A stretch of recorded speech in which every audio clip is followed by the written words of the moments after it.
Olá, boa tarde, meu querido Rio Grande do Sul, muito boa tarde, meu amado povo gaúcho.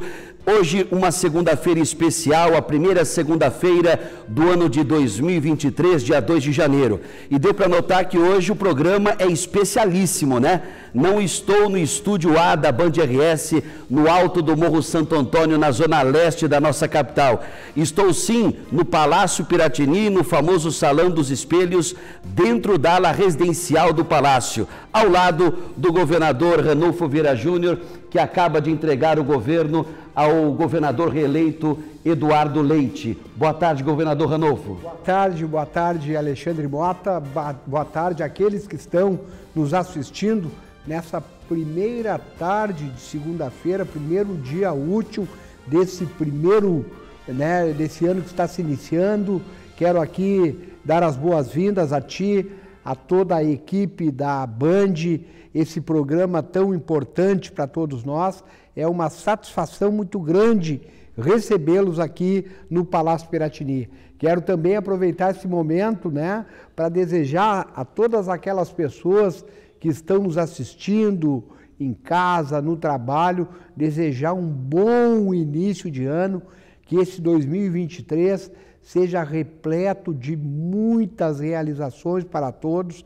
A pandemia nos ensinou, Mota, de que a saúde é o mais importante. Então, um 2023 de muita saúde a todos vocês. Eu assino embaixo, com certeza eu assino embaixo, e em nome do Grupo Band RS, é um prazer estar aqui. Muito obrigado, pela gentileza de nos receber nesse espaço tão maravilhoso aqui, que é o Salão dos Espelhos. E a primeira vez, não é a primeira vez no Palácio Piratini, mas é a primeira vez que eu tenho acesso à ala residencial, um lugar belíssimo, e eu tenho certeza que os nossos telespectadores, os meus amigos e amigas do Novo Brasil Gente RS, estão muito curiosos, para ver esse balanço, podemos dizer assim, de como foi o governo Ranulfo Vieira Júnior para o Rio Grande do Sul. As coisas boas, aqueles projetos que ainda não, que infelizmente não puderam ser colocados em prática, mas eu tenho certeza que a nossa entrevista será muito boa. E olha, gente, antes da gente começar propriamente dita a entrevista, tem um recado agora desse meu queridíssimo amigo. Antes de qualquer coisa, eu quero desejar a ele um 2023 maravilhoso também. É o recado da Rio Grande Resolve. Boa tarde, meu grande amigo Jefferson. A mensagem é para você que tem uma dívida do financiamento do seu veículo, cartão de crédito, limite do cheque especial ou empréstimo bancário. Já tentou fazer um acordo com o banco e não conseguiu uma negociação favorável? Pior ainda, vivente, saiu de lá com uma dívida maior do que tinha. Calma. Venha para Rio Grande Resolve. Aqui você encontra especialistas em negociações de dívidas bancárias que vão te ajudar a negociar e reduzir o valor da sua dívida. Então ligue ou mande aquele joinha para o nosso WhatsApp 51 996 19 7350, que estamos te esperando agora para negociar sua dívida com total segurança. Rio Grande Resolve, resolvendo problemas financeiros. Vai contigo, Mota! É isso mesmo, dá aquele joinha para o WhatsApp da Rio Grande Resolve, que as suas noites de sono serão com certeza muito mais tranquilas. Eu vou para o intervalo comercial, antes de dar início à entrevista com o governador Ranulfo Vieira Júnior, intervalinho curtinho, já a gente volta, mergulhando de cabeça em assuntos importantíssimos para esse povo que nós tanto amamos, que é o povo gaúcho. Não sai daí, hein? Voltamos já.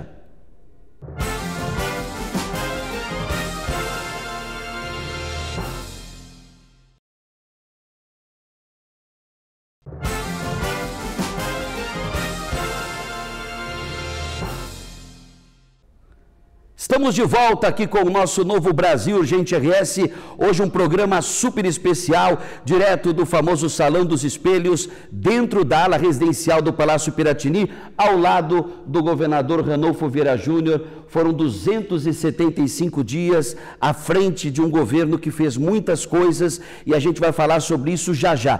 Antes de eu começar a entrevista com o governador Ranulfo, nós vamos mostrar agora como foi a posse do governador reeleito Eduardo Leite, a posse que aconteceu neste domingo, um domingo bastante movimentado em termos políticos, né? Então, primeiro a gente vai mostrar a posse e na volta a gente começa a nossa entrevista super especial. Acompanhe a posse aí.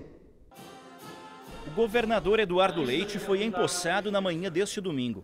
Ao lado do vice Gabriel Souza, Leite assinou o termo de posse na Assembleia Legislativa Gaúcha.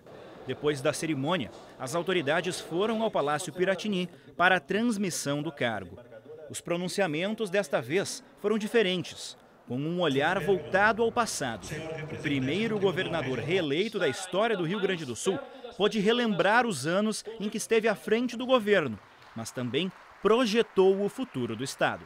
O quanto nestes anos que nos é dado o privilégio de conduzir os destinos de um povo, nós devemos colocar toda a energia, todo o amor, todo o foco, o entusiasmo possível e este sentimento a embalar a condução do nosso plano de governo.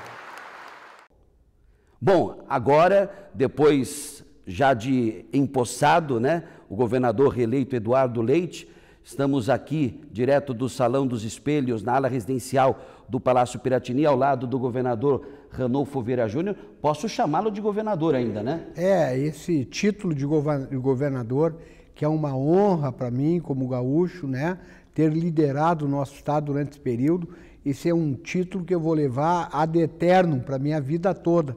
Então não tem problema, quero também, Mota, aproveitar esse momento para dizer novamente o que já disse ontem, no momento que transmiti o cargo ao meu querido amigo e governador Eduardo Leite, né? Aqui também o desejo de muito, mas muito sucesso ao Eduardo, ao seu vice Gabriel Souza e a toda a equipe que compõe esse novo mandato do Eduardo. Não tenho dúvida que o sucesso deles é o sucesso nosso, é o sucesso daqueles que estão nos ouvindo, é o sucesso da sociedade gaúcha. Então, mais uma vez, eu tenho a obrigação aqui de desejar do fundo do coração um excelente trabalho a todos eles. Bom, governador Ranolfo Vieira Júnior, vamos começar a nossa tão esperada entrevista fazendo um balanço de como foi esse período, 275 dias à frente do governo do Rio Grande do Sul. O senhor faria algo diferente nesse tempo todo? Mota, se tu me permitir, primeiro eu quero falar um pouco, tu falou muito aqui do Salão de Espelhos, né, da ala residencial do Palácio Piratini. O Palácio Piratini tem uma história, a história do Rio Grande do Sul passa pelo Palácio Piratini. Esse palácio é maravilhoso, né? Por aqui as maiores decisões da nossa história foram tomadas. Nós estamos aqui no que se chama da ala residencial, é também um local muito bonito.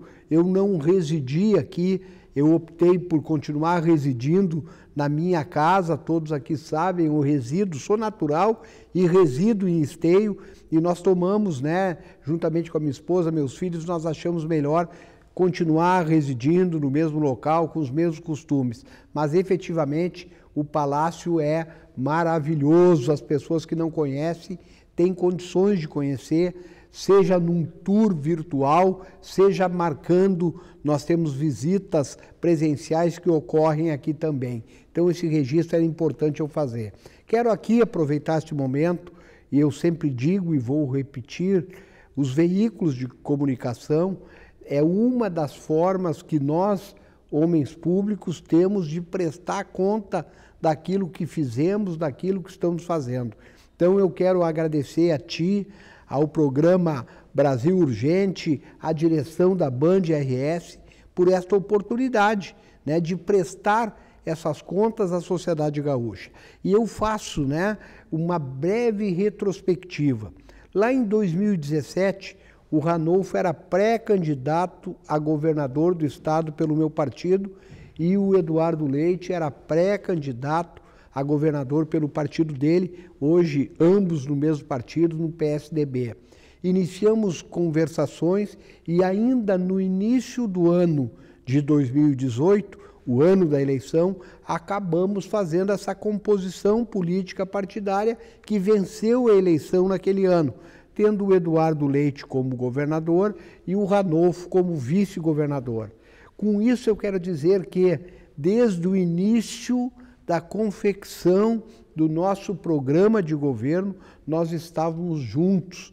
Nós fizemos esse programa de governo a várias mãos, ou seja, o Ranolfo, vice-governador nessa chapa, participou ativamente desse plano de governo, vencemos a eleição de 2018, participei ativamente como vice-governador eleito do momento de transição, assumimos no 1º de janeiro de 2019 e mesmo cumulando a Secretaria de Segurança Pública, eu fui vice-governador e secretário de Segurança Pública durante 39 meses.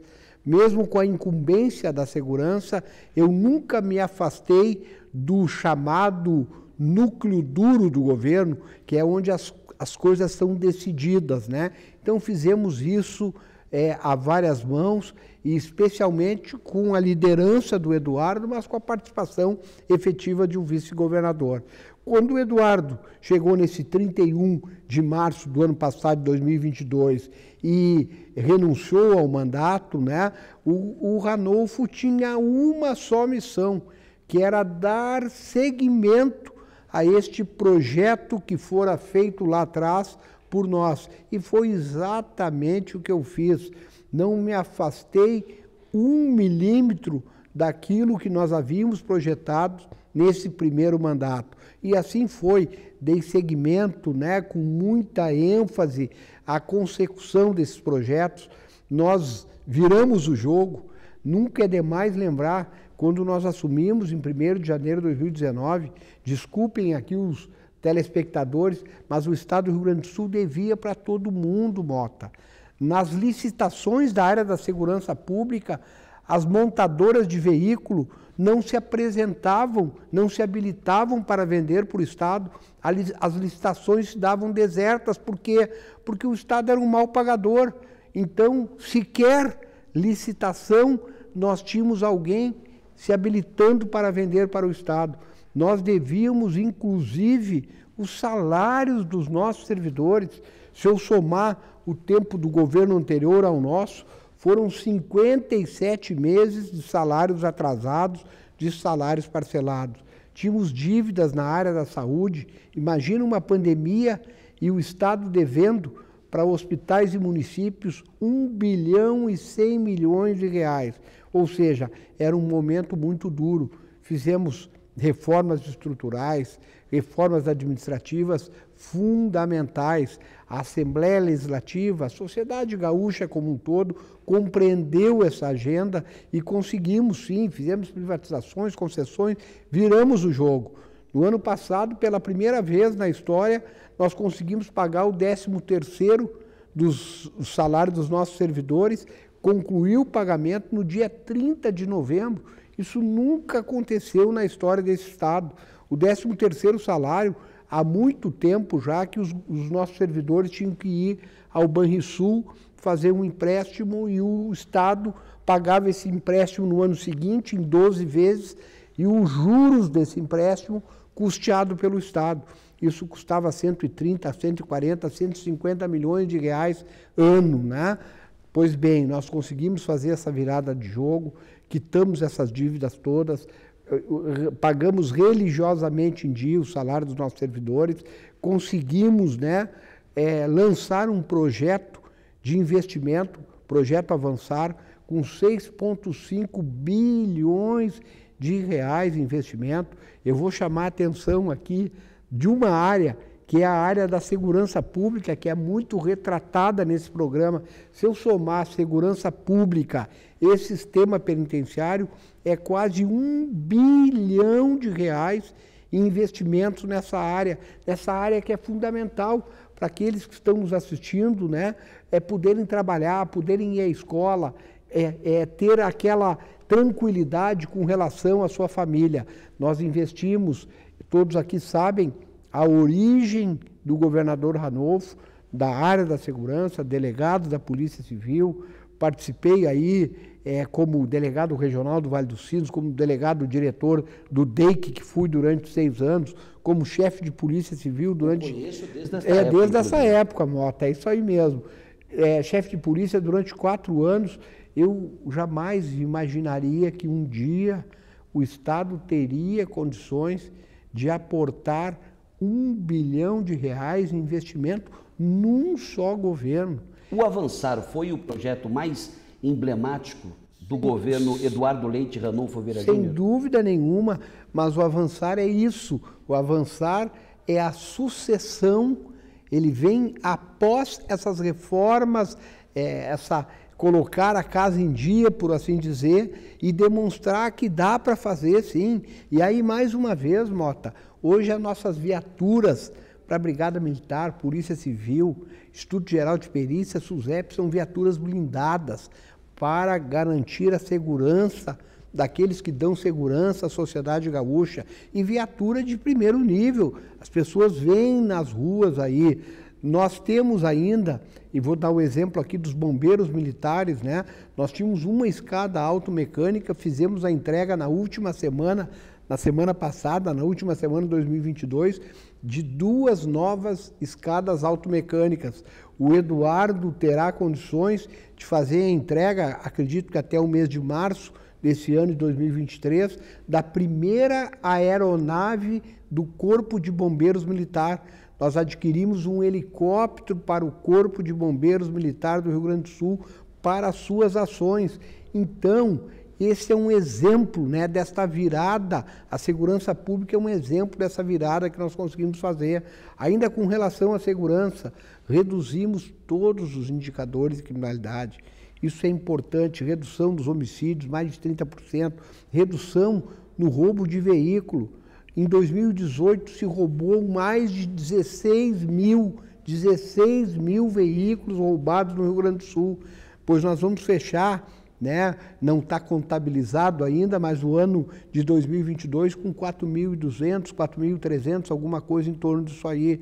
Os roubos a banco, quantas vezes o Brasil Urgente noticiou aquela modalidade denominada de novo cangaço, quando as quadrilhas especializadas, né, sitiam pequenas cidades no interior do estado, roubando de maneira simultânea 2, 3 agências bancárias. Desde 2020, nós não temos um episódio dessa natureza aqui no estado do Rio Grande do Sul. Então se avançou muito. E eu pego ainda também nessa mesma linha os investimentos no sistema penitenciário. Todos aqui conhecem a triste, lamentável história do nosso Presídio Central de Porto Alegre. O Presídio Central de Porto Alegre que já foi motivo de rebeliões históricas, por assim dizer. Uma vergonha para o Estado. Um presídio, Mota e telespectadores, que até bem pouco tempo, né, era considerado o pior presídio da América Latina. Nós temos uma denúncia na Corte Interamericana de Direitos Humanos, da OEA, exatamente pelas condições hoje mudou o nome, Cadeia Pública de Porto Alegre, pois o Presídio Central agora até o final desse mês, o Eduardo e o Gabriel deverão entregar a primeira etapa, né, da requalificação, que é a reconstrução do Presídio Central. 50% fica pronto até o final desse mês de janeiro e se conclui essas obras até setembro deste ano de 2023, totalmente remodelado, preso uniformizado, preso que vai ficar na cela, não tem essa história de preso solto na galeria, com bloqueadores de celular, com equipamentos, o chamado equipamento antidrone, para que não chegue ao sistema, ao preso, à cadeia, armas, drogas, ou seja, é uma evolução numa área fundamental e que tem sim um reflexo na área da segurança pública. Infelizmente, ainda hoje, né, 3/4 aproximadamente dos homicídios, essa disputa do submundo do crime, das chamadas organizações criminosas.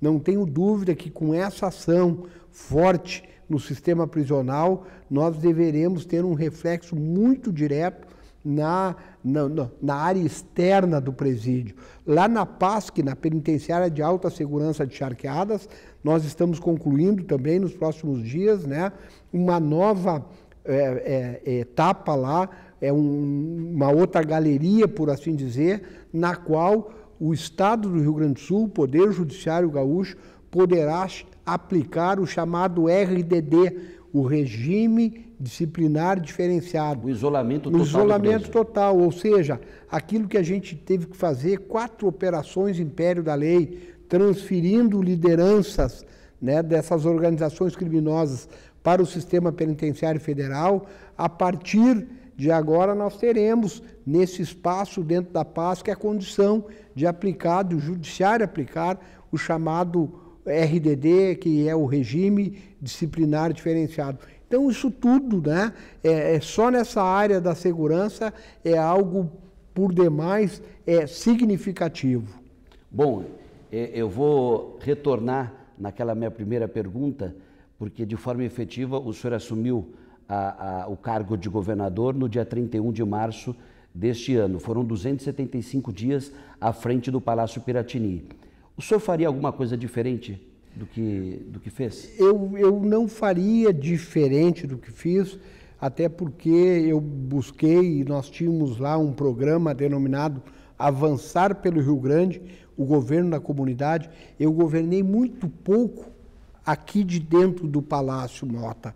Eu, como a minha característica como operador de segurança, como policial, sempre foi lá o chão de fábrica, por assim dizer, né? O pé lá direto, e assim foi como governador, né? Então, olha, perdi o número de municípios que eu visitei e chamava muita atenção que as pessoas diziam: não acredito, a primeira vez que um governador vem ao nosso município e visitava obras e fiscalizava obras, ou seja, tudo isso que eu fiz, eu faria novamente. Claro, tem uma questão que eu queria ter avançado mais, e nós tínhamos recursos para fazer isso, que era a questão do combate à fome, né? Eu vejo que nós tínhamos que colocar o alimento lá na mesa daquelas pessoas que não têm o que comer. Infelizmente, a fome é um problema mundial, é um problema do Brasil, é um problema nosso aqui no Rio Grande também, e que tem se agravado muito, mas não consegui fazer isso. Por que não consegui? Pelas vedações, pelas proibições da legislação eleitoral. Então nós estávamos num ano, né, na vigência da legislação eleitoral, que veda, que proíbe que o governador aplique recursos, que poderia ser entendido que aquilo seria para buscar votos, né? Então fica esse lamento desta área que eu queria sim ter investido mais e não consegui, não por culpa nossa, mas por culpa do momento e da legislação existente. O senhor chegou a contar em quantos municípios o senhor despachou?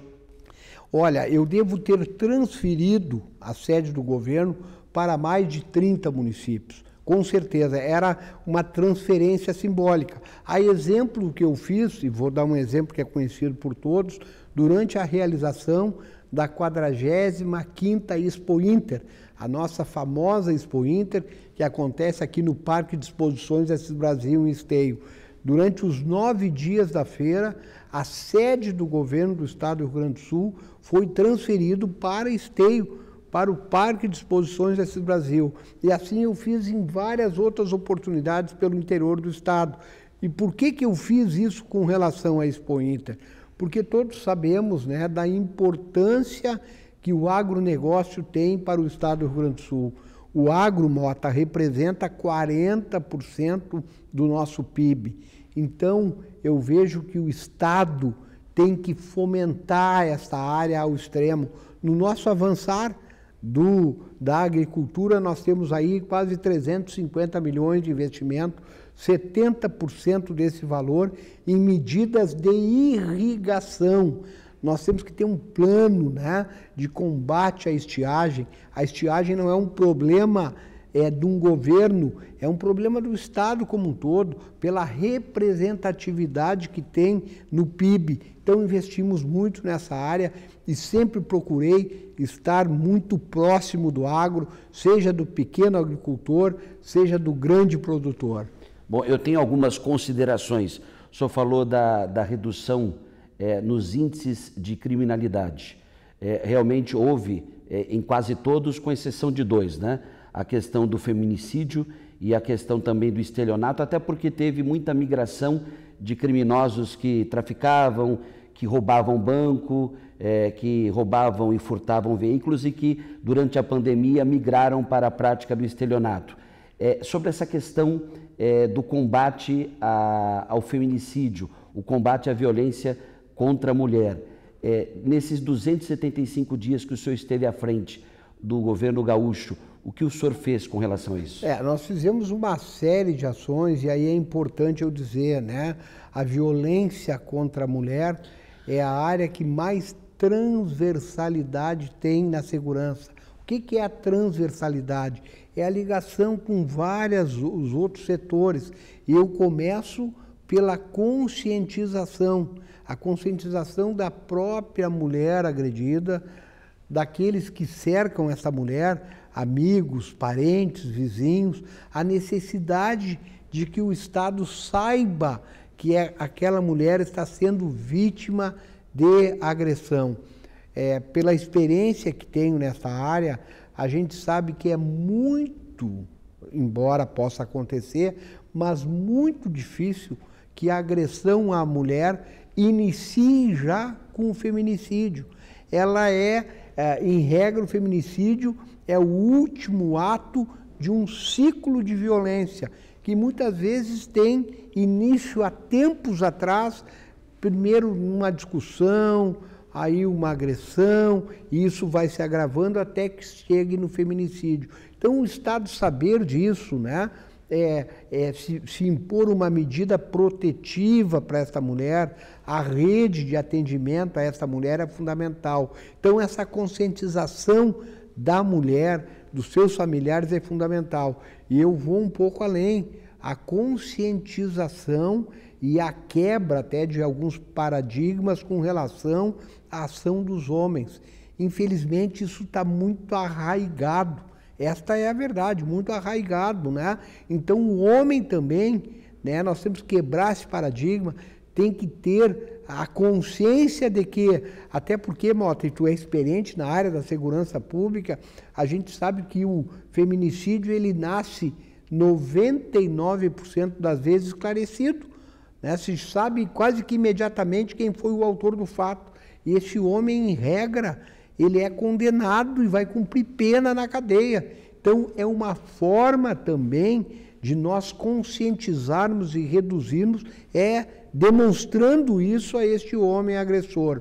Nós buscamos um exemplo e deixamos aí para o RS Seguro, dessa continuação, desse segundo mandato do governador Eduardo, um exemplo que vem lá do Distrito Federal, que vem lá de Brasília, né?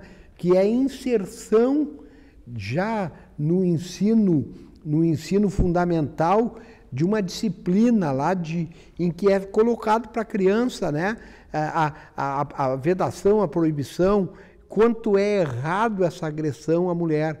Então, medidas de violência, de combate à violência contra a mulher. Eu vou ter resultado imediato? Não. Mas o resultado que eu posso ter a médio e longo prazo é fundamental, que faz parte dessa consciência. Então, é um exemplo extremamente positivo. Nós aprovamos, na última sessão da Assembleia Legislativa, o selo Em Frente Mulher. É um selo que as pessoas jurídicas, que as empresas terão, aquelas que contribuem com políticas, né, nesse sentido de evitar a violência contra a mulher, que propaguem essa necessidade de conscientização, como eu aqui disse. Bom, ainda nessa questão da segurança pública, recebi pela minha rede social, pelo Instagram, aproveitando até, né, lembrar, @AlexandreMotaTV, muitos pedidos de policiais civis e também, na verdade, não policiais civis, mas pessoas que foram aprovadas nos concursos da Polícia Civil e da Brigada Militar. O senhor, como profissional, como servidor de carreira desta área que é a segurança pública, que faz parte do tridente, onde também tem a saúde e a educação, o senhor sente que poderia ter feito mais para chamar essas pessoas que foram aprovadas nos últimos concursos desta área? Que bom, Mota, que tu me dá a oportunidade de falar um pouco sobre isso. Ao longo dos 4 anos do nosso governo, do nosso primeiro mandato, né? Estamos já no segundo agora, Eduardo e não Ranolfo, Eduardo e Gabriel, nós contratamos na segurança pública mais de 8.000 policiais, entre brigadianos, entre policiais civis, entre peritos do nosso IGP, bombeiros militares, e coloco aqui os policiais penais nessa conta também. Pela primeira vez, um governo transmite o governo ao próximo governador com um número maior de policiais que ele recebeu. E eu não coloco aqui o número que se aposentou. Então eu tenho absoluta consciência que dentro daquilo que nós podíamos fazer de contratação, não ficou um concurso. O concurso abriu com 1.000 vagas.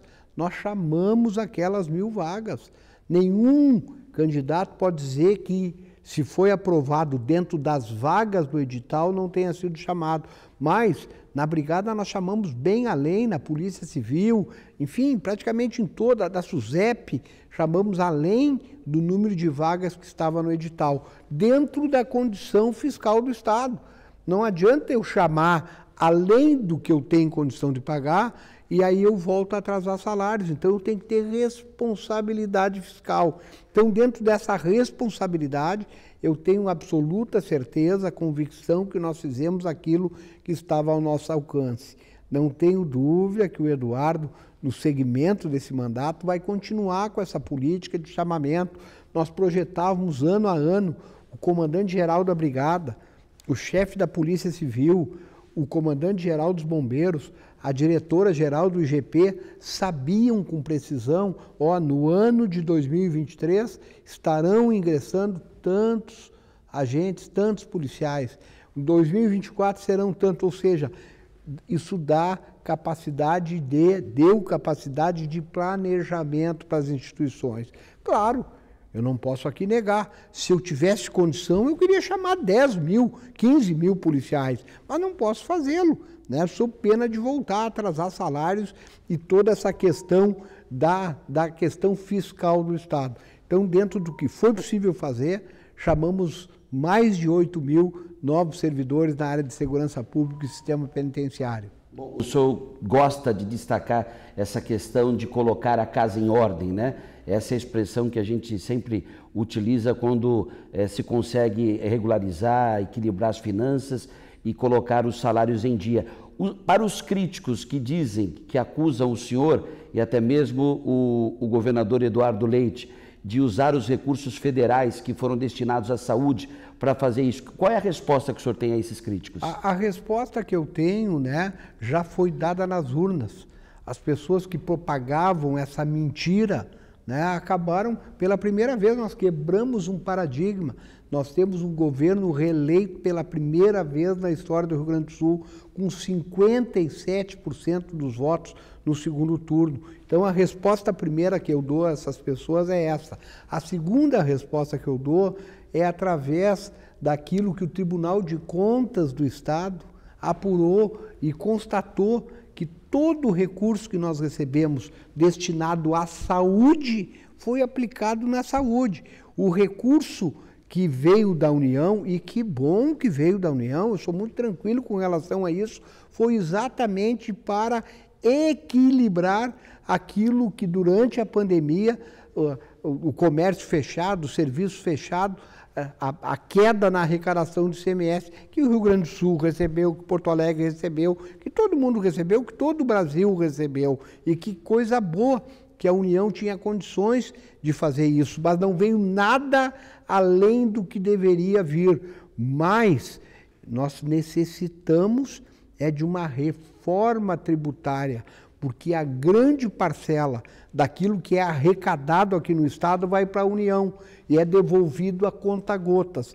Me parece que essa seja a grande pauta que tenha que ser discutida nacionalmente, que é uma reforma tributária, não precisando os estados, os municípios e ao governo central com o chapéu na mão pedindo recursos. Então eu fico absolutamente tranquilo com relação a essas questões que foram faladas, né? Uma mentira várias vezes contada, daqui a pouco ela se torna verdadeira.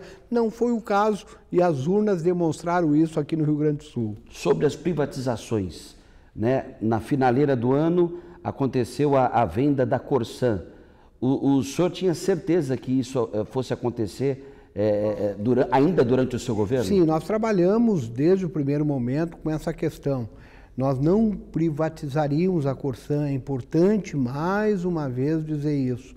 Por que nós fizemos essa privatização?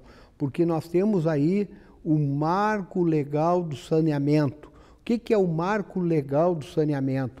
É aquilo que os entendidos chamam da universalização, ou seja, nos próximos 10 anos, até 2033, a água tem que chegar a 99% da população. O saneamento, né, que é o esgoto, tem que chegar a 94%. A Corsan necessitaria, nas nossas contas, de 13 bilhões de reais para alcançar isso que está previsto no marco legal do saneamento. A capacidade de investimento da Corsan nos últimos tempos chega a 200 milhões ano, ou seja, não teria capacidade de suportar esse investimento. Então, isso nos levou a mudar a posição e privatizar a companhia no estado do Rio Grande do Sul. Por quê? Porque o ente privado que acabou vencendo esse leilão, ele vai ter que aportar esse valor nos próximos 10 anos. Isso vai gerar muito emprego, muita renda, mas nós temos estudos aí que apontam que para cada real investido no saneamento, tudo diminui 4 vezes na área da saúde. Então é um dado importantíssimo. E também, Mota, eu quero aqui dizer que eu fico absolutamente tranquilo como governador, como administrador, porque houve o controle jurisdicional desse processo. O Tribunal de Contas acompanhou o processo do início ao fim. Nós tivemos o olhar do Poder Judiciário, nosso Tribunal de Justiça. Nós tivemos o olhar do Tribunal Regional do Trabalho da 4ª Região. A última liminar que nós conseguimos desfazer na noite anterior ao dia da privatização foi com uma decisão do presidente do Tribunal Superior do Trabalho. E na decisão ele garante que o governo não pode assinar o contrato, permite o leilão, mas para a assinatura do contrato tem que estipular uma mesa de negociação aqui no TRT da 4ª Região, com o Estado, com o adquirente da companhia e com os trabalhadores, garantindo os seus direitos trabalhistas e também a questão social que isso pode representar. Então eu posso aqui dizer, né, que eu fico tranquilo, absolutamente tranquilo com essa privatização e tentei aqui, né, apresentar os motivos que nos levaram a tomar essa decisão. Sobre a questão de atrair investimentos ao Rio Grande do Sul, o senhor fez um avanço nesse sentido, né? Nós tivemos vários avanços nesse sentido, de investimentos aportados aqui no Estado, vários investimentos, supera aí quantia de 30 bilhões de reais. Eu vou citar alguns, vou começar aqui por Guaíba, nosso vizinho município da capital. Guaíba, nós temos lá um investimento que era para ter acontecido no final da década de 90, né? Que era a instalação de uma montadora de veículos. Aquele pesadelo da Ford. O pesadelo da Ford. E não vou entrar no mérito, não quero entrar na discussão política de mérito, por que a Ford foi embora, não é o que eu quero dizer. Não veio a Ford para cá, aquele terreno ficou à disposição, vários empreendimentos quiseram ser feitos lá, não sei. O que nós conseguimos fazer? Nós atraímos para o Rio Grande do Sul uma montadora de aeronaves. Nós vamos, a partir de 2025, né, a Aeromote, com a participação da Diamond Craft, vai fabricar aviões naquele local. Nós estávamos até o final com uma empresa italiana que é a maior produtora de helicópteros do mundo, que talvez se associe agora, o Eduardo deve concluir isso aí, já nesse primeiro semestre do seu segundo mandato, e lá também se coloca essa montadora de helicópteros. Ou seja, um investimento muito positivo para o estado do Rio Grande do Sul. É um desses exemplos, como disse, que eu trago aqui e divido aqui com vocês. Talvez até esse investimento, por falha nossa, não tenha sido devidamente divulgado pela importância e pela representatividade que ele tem. E agora tu está me dando a oportunidade de fazer, né, trazer isso aqui novamente aqui no teu programa. Se tivesse que usar uma palavra para definir a sua participação, a participação do senhor nesses últimos 4 anos, primeiro como vice-governador e secretário de Segurança Pública e nesses últimos 275 dias como governador do estado, que palavra o senhor usaria? Eu usaria 2 palavras, mas a primeira delas, lealdade. Lealdade a um projeto. Quando eu assumi o governo do estado do Rio Grande do Sul, eu seria o candidato natural e, do ponto de vista legal, à reeleição a governador do estado.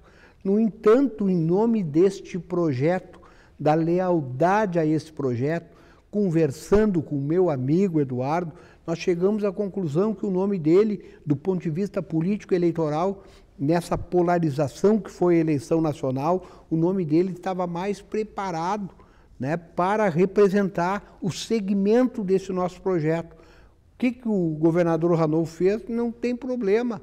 O nome está posto, o Eduardo é o nosso candidato, e eu serei o primeiro cabo eleitoral, né, e assim, fora do horário de expediente, trabalhei muito em prol da candidatura do Eduardo e do Gabriel Souza, e trabalhei muito para a renovação deste projeto, que é um projeto, no meu modo de ver, por tudo isso que eu disse aqui, vencedor, vitorioso.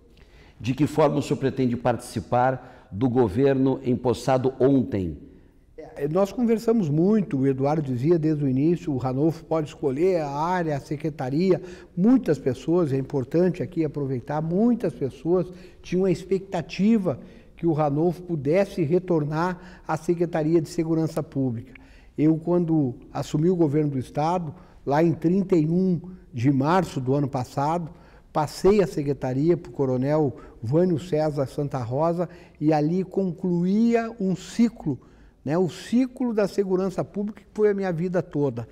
Governei o estado do Rio Grande do Sul, o governador é um generalista, sabe de tudo um pouco. Depende dos seus secretários, que são aqueles, seus secretários e suas equipes, que têm o conhecimento, né, mais detalhado de cada área. O cargo de governador te abre essa expectativa, essa perspectiva, esse conhecimento. Então, também, ontem eu concluí mais esse ciclo, e o ciclo que mais me dignificou, né? Eu, como gaúcho, tenho a honra, tenho a satisfação de ter sido governador da minha terra, governador do meu estado. Completei, como disse ontem, um outro ciclo.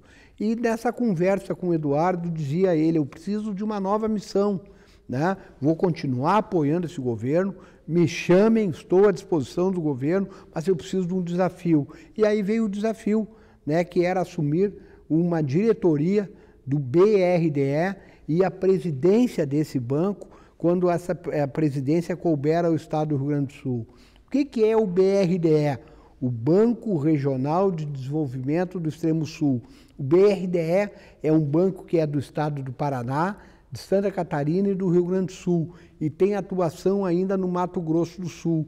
É um banco de fomento.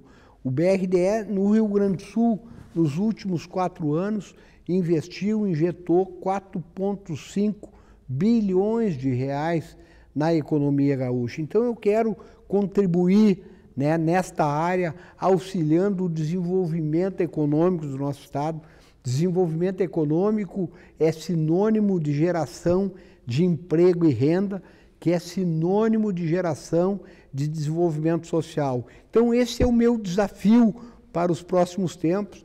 Claro que agora eu passo alguns dias descansando, até porque tem todo um processo, vai para aprovação no comitê de elegibilidade do próprio banco, depois vai para o Banco Central a aprovação do nome do diretor e, por fim, eu devo ser sabatinado ainda pela Assembleia Legislativa. Então, eu estimo que estarei assumindo, né, essa diretoria do banco, talvez ali pelo mês de março, alguma coisa por aí, março, final de fevereiro. Até lá, Mota, eu vou renovar as baterias, né? Quero descansar, quero refletir, quero ler um pouco, parar, tudo aquilo que a gente não conseguia fazer como governador do estado, tendo em vista, né, a agenda muito atribulada que é a agenda de um governador.